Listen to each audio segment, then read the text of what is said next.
Hello and welcome. Let me introduce you to my interior design vocabulary app that I'm building for my Career Foundry UX Design course.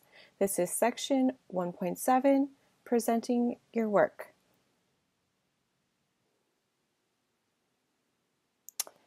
Let's dive into the problem statement and help us understand the need for this application. Our user needs an easy-to-use and effective app to study for interior design certifications and exams. We know this will be true when she passes her exam and achieves certifications, feels confident within the design community, and builds connections with clients and industry professionals. And our hypothesis statement. We believe by building a study application for interior design certifications and to help them study for exams, providing resources and a way to connect with the community, Lauren, the user, and other designers will have success in growing their knowledge and helping them achieve the next step in their career.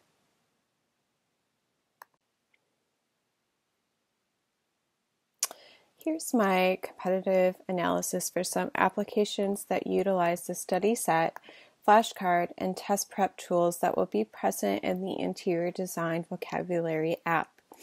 The apps that we chose to analyze were the Quizlet, Spelling Bee, and Vocabulary app.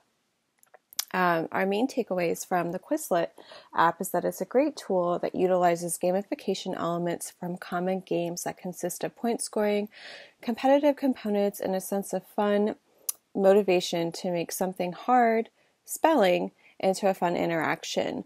The look and feel is friendly, fun, calming, and a creative environment for learning.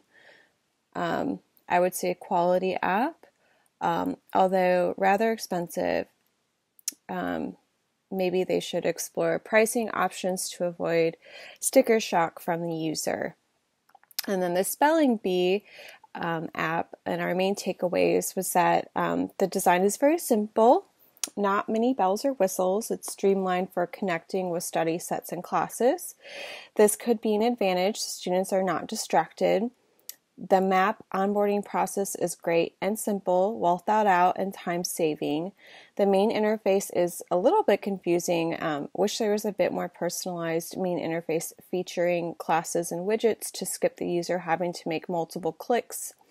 Could use some flow improvements. And then the main takeaways from the vocabulary app is that the vocabulary app is designed very well with a sleek in design and easy to understand icons. Initial main interface design resembles colors of a cozy library setting to study. The app has great use of visual icons and imagery to make a streamlined and easy experience. The use of the widget on the main iPhone screen and push notifications makes the experience easy for the user and can almost become a fun, passive app for the user to use in their downtime.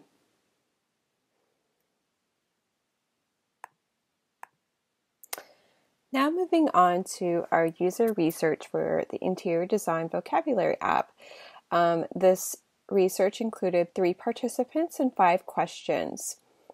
Questions included, are you a student or working professional? If you're a student, what is your area of study and level of education? If you're a working professional, what is the industry you work in and what do you do? Number 2, in your day-to-day life, are you faced with situations where you need to learn a new set of vocabulary? Is it work-related, educational, or for leisure? What tools did you use to learn a new vocabulary? For example, do you use flashcards, learn from reading, hearing, and context, word games, or use a notebook for notes? Number 4, what challenges do you face in your physical and digital environment when learning a new vocabulary? Do you wish you could learn these words in a different way? And number 5, what learning process tools have been most effective for you in picking up a new vocabulary?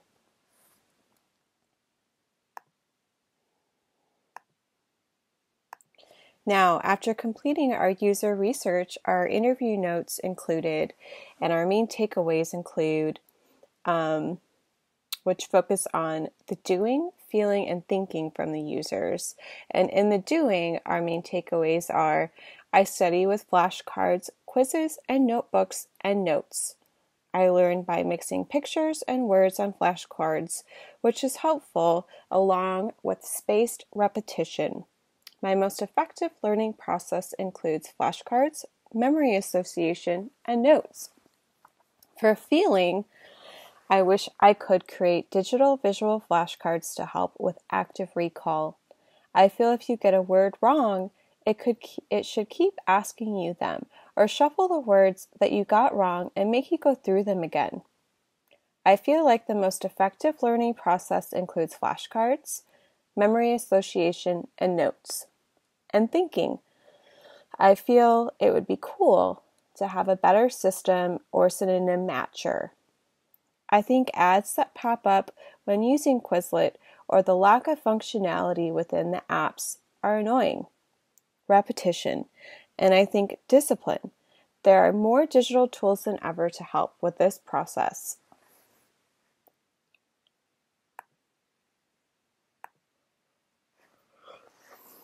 One of the first steps of this process in building a successful application or product is to create a user persona. User personas help designers shape product strategy and give us a user-centric approach to the product. This is Lauren. She's 32, an interior designer, and she lives in Austin, Texas. She has children, works full-time, and has an online e-commerce shop.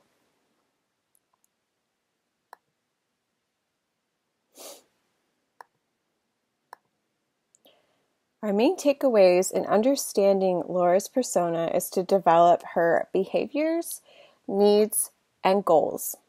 Her behaviors include, Lauren is very busy. She has work, a side hustle, and a family. She is passionate about her career as an interior designer and looks for creative outlets in her free time. She listens to podcasts for pleasure and to keep up with industry trends. Laura's needs include an app that can be used as an interior design resource on new industry standards or trends, a flashcard system to help remember industry lingo, stats, and offering recall repetition, and preparation to pass her exams and receive certifications. Lauren's goals include to be prepared for her NCIDQ exam, to gain knowledge of industry standards and trends to take the next step in her career, and to network and meet other designers and potential clients.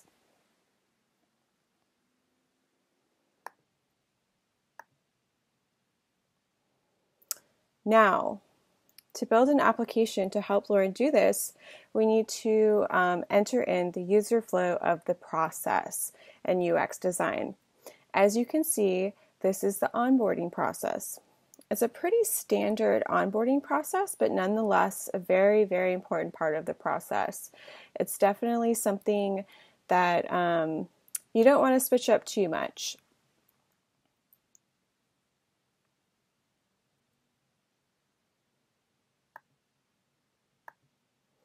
Here's the user flow of using the study tests.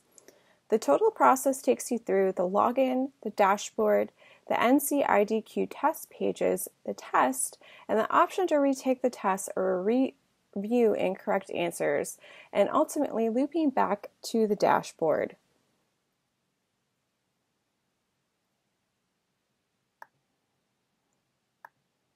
Now entering into the next step of the process in building this application would be the early wireframes and onboarding. So here you can get an idea of the steps the user would take during the onboarding process.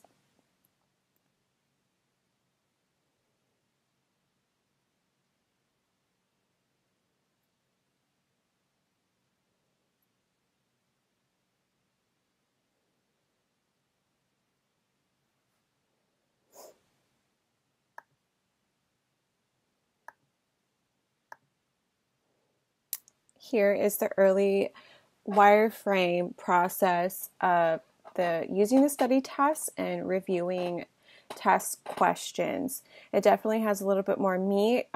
This is one of the primary functions of the application.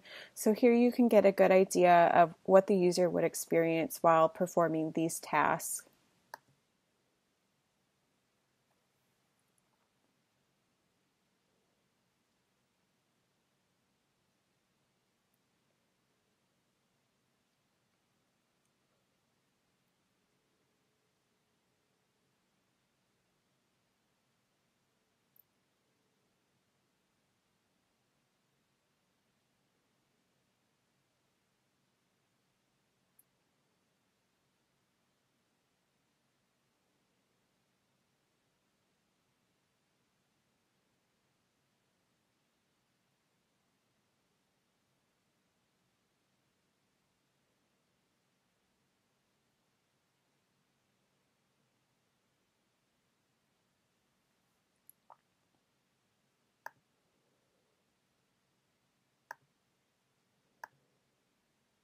Now moving on to the flashcards in the early wireframes.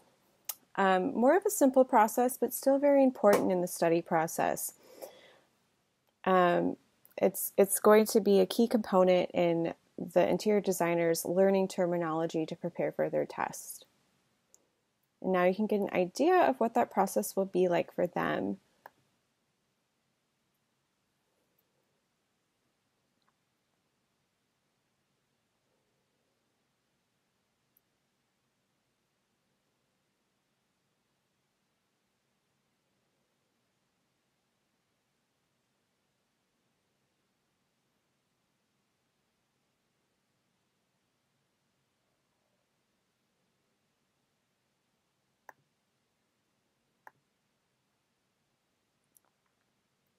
Now moving on to the user testing and the task script.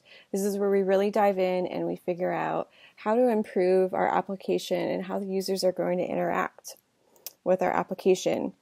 Two of our testers, as you can see, are in the interior design field, and another is in software management, primarily working with users about the satisfaction of the product and their accounts. All very strong users to test this application. And during this user testing process, the test script that I use was to log in or sign up, to use bookmarked flashcards, to take the first test and the first level of that test, and then to review the test questions after that test was completed.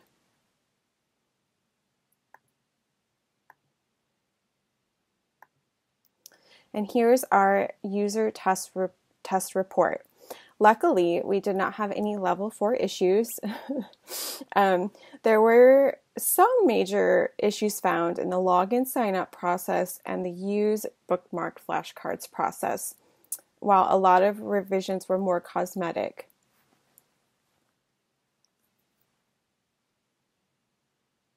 Which is great.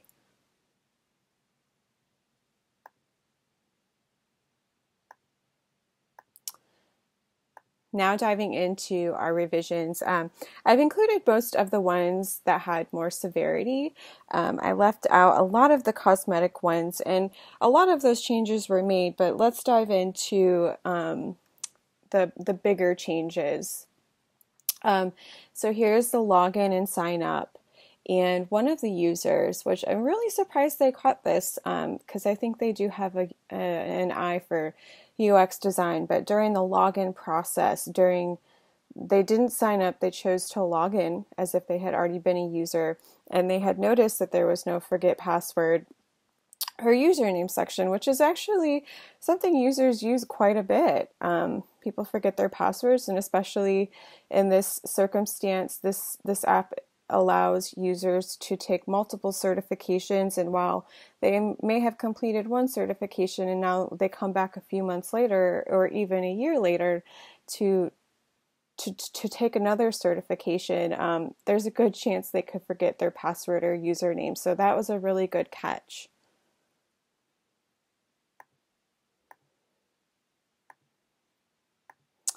Okay, and then the next revision is during the use bookmark flashcard.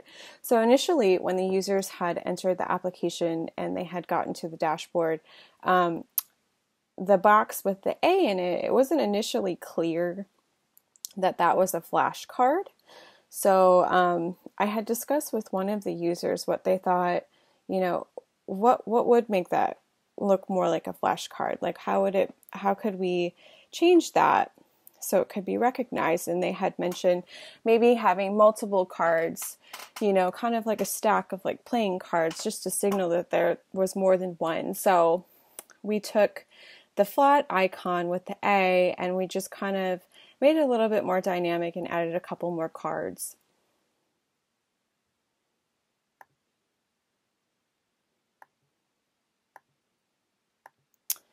Okay, and then here is some continued bookmark flashcards revisions. An issue I saw when the users were going through the flashcard task script is that there were options to click tap or swipe up when using the application, and while in the actual application, if you're actually using it once it's complete, that would be more of like an impromptu pop-up just to show users how to use it.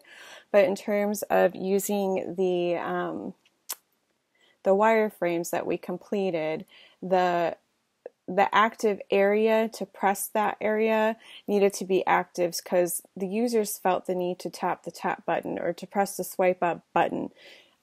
So that area just needed to be extended in the event of doing more user tests.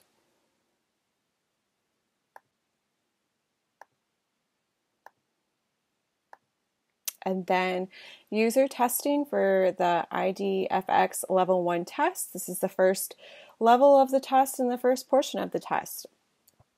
So when initially creating this page, I have all the different levels of the test and the different portions, and then I thought it might be interesting to allow the users to bookmark different questions throughout all of their test so they could go back and review them.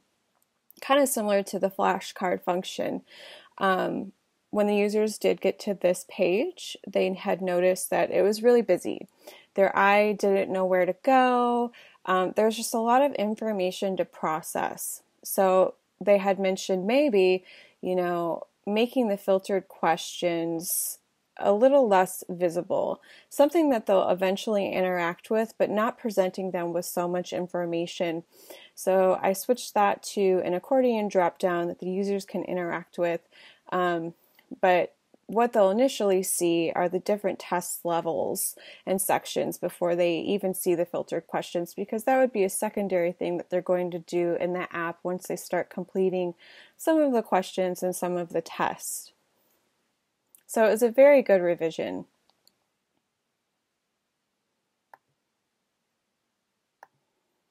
Next steps. Next steps would be some branding and marketing to create brand standards, a logo, messaging, and strategy, which are really going to help develop more of the high fidelity prototype and the UI design look.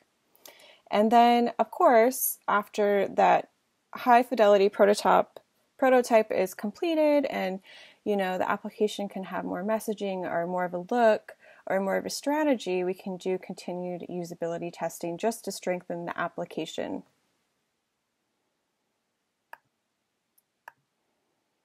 Lessons learned. Some of my biggest lessons learned during this part of the course or lesson was to make sure your users are in the right headspace before testing. Spend time building a rapport and making them feel comfortable before diving in, because people are busy and people have a lot going on, and to ask them to set aside time to do this, and especially if they already have a relationship with you, it's going to be hard for them to give you honest feedback. So kind of just taking that initial time to let them decompress, or I guess unravel from the day so they can focus on helping you build a stronger application. And then another thing I learned is that it's true. Wireframes do not need to be perfect. This was very, very, very challenging for me. I'm a bit of a perfectionist, I'm a graphic designer by day, so, fixing the font or having items be centered on a page is pretty important to me. I was also testing coworkers who evaluate some of my work like in the work environment. So I think I wanted it to look really good, but and it did end up costing me a lot of time in the end. So I would say, for a lower fidelity prototype, I would not spend as much time in it in the future. But on the other side of that, while wireframes are very time consuming, they're worth it. And I found them to be really enjoyable. I love getting into the nitty gritty of how applications work and fine tuning the smallest of details. So I'm really excited about this course and the continued courses through Career Foundry. Thank you so much.